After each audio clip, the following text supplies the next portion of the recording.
Draft season is readily approaching us, and although the actual NBA draft is not until the next calendar year, not for months, it is time to start looking at these prospects and start taking them seriously. Initially, at the beginning of these drafts, we had Chet Holmgren as the undisputed #1 best player in the class. We had Jaden Hardy as the second or third best player. Jabari Smith was way down there, probably 8th, 10th, a late lottery selection. Paolo Banchero was 2, 1A, 3, whatever.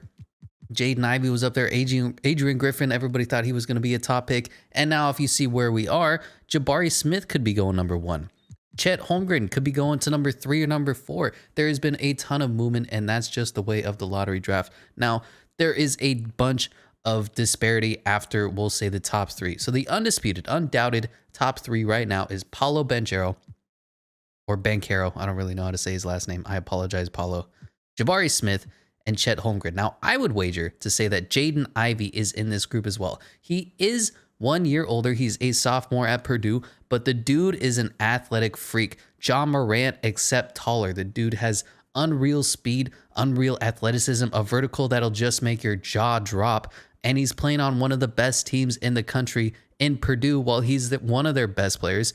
I would say their best player, but for college, everybody cares about the post. They have this dude that's like Boban Marjanovic tall. And what I'm trying to say is that if I was bold enough, if I had enough confidence and arrogance in my mock draft, I might be putting Jaden Ivey #1. I'm not there yet. Of course, Jabari Smith, Paulo is definitely going to be ahead of him. Chet Holmgren, I'm still undecided on. But that is how high of a guy I am in Jaden Ivey's game. The dude is legit. But let's just start with this #1 overall pick.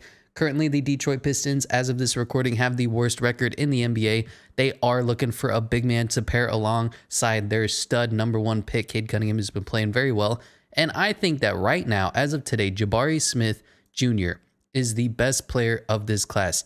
Is his upside quite as high as Paolo Banchero's? Is not really, but his shooting is from 3 almost 10 points better. Right now, Jabari is shooting 45% from 3, while Paulo is shooting 33%. I mean, that is important to note. Now, he doesn't have quite the shot creation. He's a little bit better of a ball handler, and they're both very similar players. The big issue with these guys and why I'm looking at Jaden Ivey is because they're both traditional power forwards. And in today's NBA, the power forward position is basically gone. There are no 2 big lineups anymore. And anytime a team does run them, like say the Rockets did at the beginning of the season, they're trash. Move Daniel Tice to the bench, and all of a sudden you start to go on a winning streak because you spread the floor, space it out, open up the lane for driving, open up the lane for drive kicks, open threes, and of course 3 points is more than 2. So right now, I have Jabari Smith Jr. with his 3-point shooting ability slightly ahead of Paolo Banchero. And this class is a little weird to grade. It's a really poor draft class. So you have your top 3. I said I would be a top 4. After that, And even at the top 4, there isn't really one guy who says, oh my God, this guy's can't miss him. He's going to be the next LeBron James, the next Kareem Abdul-Jabbar. Last year, we had 3 players who people said were going to be incredible in Evan Mobley, in Jalen Green, and in Cade Cunningham. This year, they're good.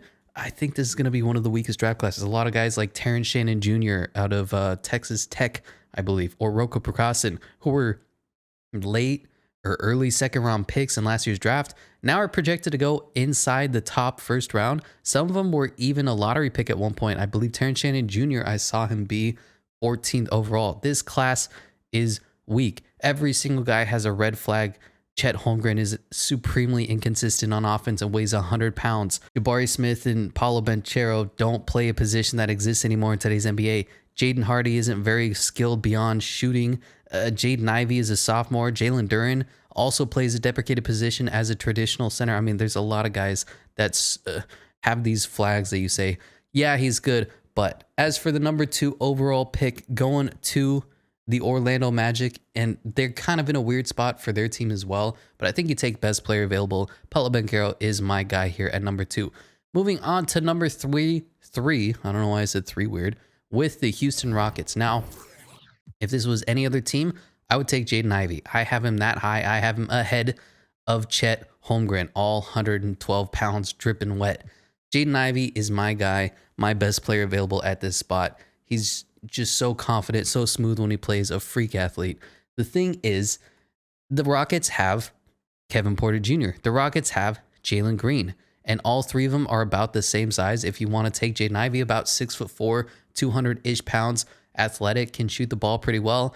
You just don't need to play that position anymore. And while Chet Holmgren definitely has a much higher ceiling, he's a 7-footer. He could play center. He could play the 4. He could play the 3. If he wants to be a little bit like Pokusevski, I think Chet Holmgren's going to fit here. Now, if this lottery breaks out any differently, let's say the Thunder have this pick, even though they have a million guards. Let's say the Pelicans have this pick. I would take Jaden Ivey here, but we're taking Chet Holmgren just for the way that the Rockets have the number 3 overall pick. Moving on to number 4. And again, they're looking for a wing player. Jaden Ivey might not be the move here because you have Josh Giddey, because you have Shai Gilgeous-Alexander. So Jaden Ivey, incredible talent, he's going to fall a little bit because they have too many guards and they're really looking for a wing player. And so the best wing player that I can see right now, it's a really tough spot here. There's a lot of guys that kind of have the same skill sets. Patrick Baldwin Jr., tall, forward, wing player who can shoot well, isn't very athletic. Jalen Duren, athletic center, but can't shoot. He's not going to be able to shoot ever. Nikola Jovic, a European big man. Jaden Hardy, we of course know what he does, but we're not taking a guard at this spot. Caleb Houston, another tall, unathletic, big guy who can shoot. Rocco Percassin, very good defender, can't shoot very well. Kennedy Chandler, point guard. Benedict Mathurin, another wing player. I might say, let's take Benedict Mathurin. He's been shooting up the draft boards recently with his play. And just say, you know what? This kid is going to be a wing player. He's going to be a 2-3 wing player, playing off of Josh Giddey, playing off of Shai Gilgeous-Alexander. They have a ton of length now in that front court or back court. I always forget which one it is. And we'll say, you know what? Benedict Mathurin is going to be the scoring for them. He's going to go a little higher than he should, but that's just the way it works here. Otherwise, I would have taken Jalen Duren, but I feel like you can get a Jalen Duren caliber player later on in this draft. So now we're going at number 5. Who has the 5th pick? I was not paying attention. On my list, it is the Pelicans. And the Pelicans, 100%, they're going to be taking Jaden Ivey here, filling that guard spot. Now, you could say, hey, maybe we should go Jaden Hardy. He's basically Buddy Hield, but they kind of traded him away already in that Boogie Cousins trade. You've already seen what a Buddy Hield type of player would do. The other guy I would think about, maybe Ty Washington, maybe, what's his damn name? JD Davidson here out of, I'm guessing, I forgot. Out of Alabama. Very impressed with JD Davidson's tape so far. Solidly impressed with Ty Washington. Of course, Kentucky guards always play better once they reach the NBA. But I'm going to say Jaden Ivey's been sitting here for way too long. Going to be an athletic freak for them. Going to be some more scoring. Maybe point Zion, can distribute the ball, and just play with this freakishly athletic high upside team. Now going to the Portland Trailblazers. Of course, they have no problem playing with Damian Lillard. Who knows what position, what direction this team is going to go. But I think this is a Jaden Hardy move. The rest of these teams, the rest of these guys are in that next tier. Now, there is one player that has stuck out to me a little bit higher than Jaden Hardy has. He's fallen quite a bit. I am supremely impressed with the tape I've seen on Johnny Davis. Now, he's probably, what, a second-round pick in this class? Let's see if we can even find him. Yeah, Johnny Davis isn't even in this class. That's how low he was rated originally. He's a sophomore on Wisconsin, and he is their only offense. He is a lethal shooter. He is a pesky defender. He hunts the passing lanes a lot like Jalen Suggs did last year. Johnny Davis's tape has impressed. Go watch some of his highlights. He is going to be the pick. Now, I'm taking Henry Cotton here just because I need somebody to go in this 6th slot. But I assume the move is going to be trade away CJ McCollum, get a better wing player, get a better center to pair alongside Damian Lillard. But Johnny Davis as a scorer, I'm telling you, he has shades of Jason Tatum. He has shades of Devin Booker. The dude is elite as a shooter and as a scorer. Moving on to the Indiana Pacers, and it depends really what direction this team is trying to go. They indicated, hey, we want to go with rebuilding. We're going to be trading away our players. And then they haven't. And they've been doing the same thing. They've been doing Pacers things since they were born. This is the Indiana Pacers. Now, I would say all high upside here. Get the best player. Get a freak athlete. Get somebody that you can really turn into a great player. They already have a guy that's a lot like Jaden Hardy in, who's the old guy? Chris Duarte. So I'm not going to be taking a score first shooting guard that plays a little bit of defense. I think I'm going to go freak athlete here. I'm just done with their guys who can play pretty well, not very athletic, but put the ball in the hoop with Malcolm Brogdon, with Karis LeVert. I'm not going to get a big because they already have too many bigs on their roster. So we're going to go with the kid out of Baylor, Kendall Brown.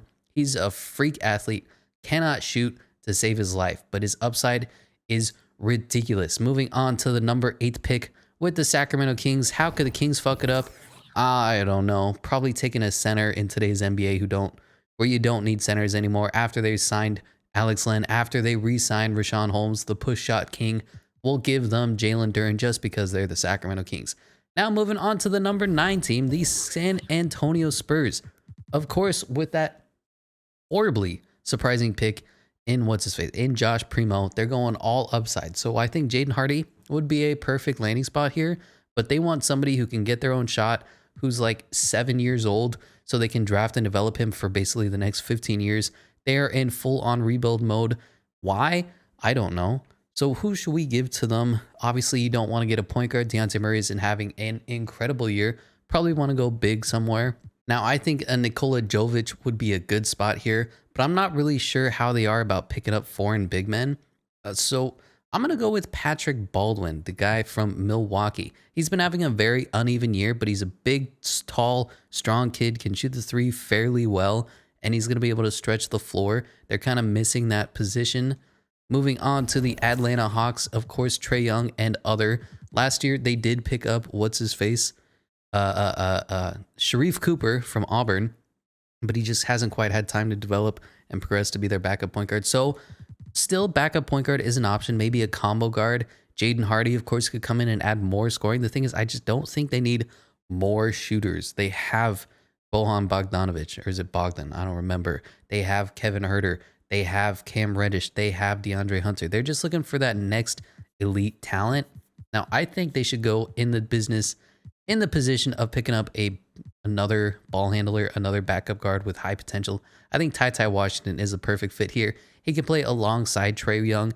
He can play as Trae Young's backup. He could do a little bit of everything. Ty Young is a very versatile combo starting point guard, whatever, and he can play this. He can shoot the 3 ball. Moving on to the Toronto Raptors, and it's interesting at this point. They have basically a full roster. You have Fred VanVleet, you have Malachi Flynn, you have Scotty Barnes, you have OG Anunoby, you have Precious Achiuwa. So if you want a center, maybe this is your spot. They're pretty much set for wing players with Gary Trent Jr., with OG Anunoby, with Scotty Barnes. They need either an elite facilitator, passer of the ball, or they need an elite big man. And right now in this class, there isn't really another big man after Jalen Duren for a while. You could probably sneak into the late first and pick up that guy from Duke. What's his damn name? I'm forgetting everybody's names. Not Yannick Zazosa. Damn it. Mark Williams. That's his name. Such a generic freaking name. So you could go in that direction. You could have him trade down. I think this is going to be a good spot for them to pick up the other kid that I'm really high on, and that's JD Davidson. The dude had this bizarrely calming effect on the team. He didn't really jump out to me when he was playing other than his incredible vertical. The dude is like some 38-inch vertical, dunking like crazy, blocking kids like crazy. He's a little undersized at 6'2" with the hair, so he's suffering that Sharif Cooper effect. How tall is he really? Probably closer to 6 feet. But when he came on the court, good things happened. The team calmed down. They were stressing, they were struggling, their offense just was not running smoothly. And then as soon as he came onto the court, because they had him off the bench because he's a freshman and everybody hates playing freshmen, the team played better. They started to build upon their lead. He was their primary ball handler, facilitator, and he played incredibly well. So I'm going to have him going number 11 to the Toronto Raptors, finally having that primary facilitating point guard. Moving on to the Celtics, and geez, who knows what this team needs? Do they need shooting? Do they need another point guard? All the good point guards just went. So do you want to go Jaden Hardy here, get a little bit more scoring? I might go Kennedy Chandler at this point. Get the last of the point guards in this tier. Where's my guy out of Tennessee? And say, you know what? This team is thirsty for a point guard. They have their bigs. They have too many bigs. They're playing Robert Williams and Al Horford at the same time, like I warned them not to do. So they need either an elite big or an elite point guard. We're going to have them taking Kennedy Chandler. Moving on to the next team, which is the Timberwolves. Timberwolves, another team in a great position. The only thing that's holding them back is how good can D'Angelo Russell be? Now, of course, he's part of the big three. It's going to be Ant, it's going to be Cat, and it's going to be D'Lo. So they need a wing player, and there's a ton of good, not great wing players in this class. Guys like Keegan Murray, guys like Roko Prakasin, guys like Nikola Jovic. And I feel like Nikola Jovic is a very good player talent-wise. Now, is he going to fit into the culture? Probably not. But I think his skill set, his ability to basically do it all, kind of a Denny Avdija type player, ball handle, shoot, score, facilitate. Nikola Jovic, not Jokic, Jesus, does a little bit of everything at that 4 spot, and that is where the Timberwolves really need a player. Coming up towards the tail end of this mock draft, this is going to be the final pick for the lottery. Jaden Hardy is just sitting here. He's been waiting to go for the longest time. His skill set is to score the ball, and a lot of these teams don't need players to score, but the Knicks do. They have point guards in Kemba Walker and Derrick Rose, and even to a lesser extent, Emmanuel Quickley. They have Julius Randle. They have their bigs in Nerlens Noel and Taj Gibson. They just need more scoring. And for the love of God, please get somebody who can score on the New York Knickerbockers. So we're going to give them that final pick of the lottery, number 14, Jaden Hardy, fallen quite a bit. And just for shits and giggles, who can the Memphis Grizzlies take? Who's the highest upside player remaining on the class? Dyson Daniels, a very solid combo guard. Max Christie, I've been pretty unimpressed with. Yannick Nzosa, Michael Foster. We'll give him Keegan Murray. Just another big forward, kind of similar to the guy they took last year in Zaire Williams. So this is going to be my lottery picks mock draft. Still going through a lot of tape, still deciding what team needs who. But of course, Jabari Smith Jr. is my new number 1. I've just been supremely impressed with his consistency, his offensive capabilities, his defense, just all around. He's been impressive. And the entire draft class at the top hasn't been supremely impressive, hasn't been blow you away, knock your socks off. So I have Jabari Smith, the best of these 3. Of course, I'm warning you right now, Jaden Ivey might be going number 1 in the near future. I got Paolo going 2, I got Chet going 3, and I got Benedict Mathurin going number 4. Mostly for the fit, he's going to play the wing small forward position for the Thunder. That's where their biggest needs are. We could take Jalen Duren, but we're not going to. Of course, number 5, Jaden Ivey going to the Pelicans. Absolute steal for them. What a stud player. Number 6, Johnny Davis isn't even on this roster. That's how much of an unknown he's been. But the dude is an elite scorer. Love his tape so far. The Pacers are taking Kendall Brown, an all upside player. None of that win now crap with Chris Duarte taking a 27-year-old to be their first round pick. This dude is here for the future. He's going to jump you out of the gym, and we'll see what he develops into. Number 8 to the Kings, Jalen Duren, because the Kings suck. Spurs are taking Patrick Baldwin Jr., just a very solid wing player for them. Big dude, can knock down the 3, does a little bit of everything that you need. Hawks are taking Ty Washington. The Hawks have too much talent, so I don't even know what direction to take with them. The Raptors taking their point guard of the future, JD Davidson. Celtics taking their point guard of the future, Kennedy Chandler. Timberwolves taking their power forward of the future in Nikola Jovic. And the Knicks taking Jaden Hardy because he's just too good to pass up at the 14th overall pick. So those are my picks, the lottery picks only. Soon we'll be getting into the full mock drafts, taking everybody 1 through 30. But that's going to do it for today. Let me know your thoughts, what you agree with, what you disagree with, and I'll catch it in the next one.